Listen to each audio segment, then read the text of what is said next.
Бүгін Орта Азия емес, бүгін дүние қорқынышта.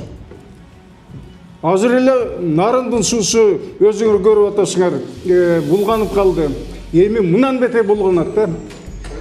Эмне үчүн Жапаровду списокко кайра кирсе дагы амнистияга киргизбей жатат.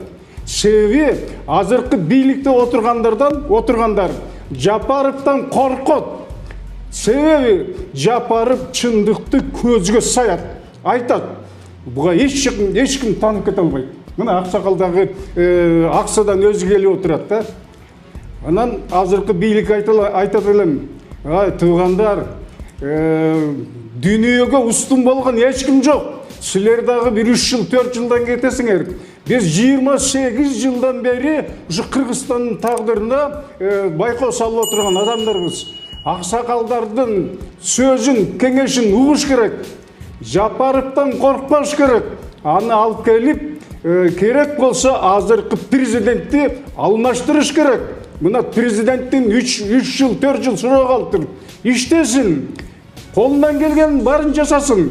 Кийинки президент Кудай буйруса Жапаров болот деген ушундай ойдобуз. Дагы бир айтып кое турган нерсе, Кыргыздын бир мыкты нерсеси бар.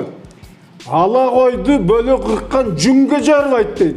Ушундай Жапаровго окшогон жигиттерди түрмөдө кармап отурган жалпы кыргыз элине, жалпы кыргыз интеллигенциясынан муногу 120 депутатка уят. Минтип басып жүрбөй эле коюш керек.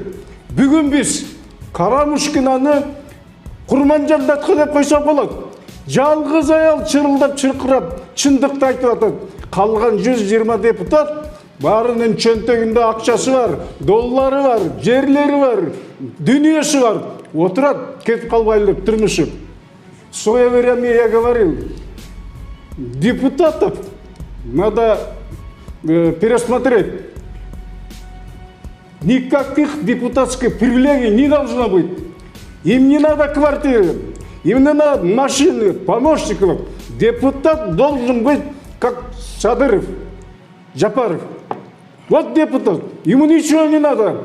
Он говорит, беспокоится только о будущем, о судьбе кыргызов, кыргызского народа. Чтобы 2000-е истории иметь, кыргызы все время слушали друг друга.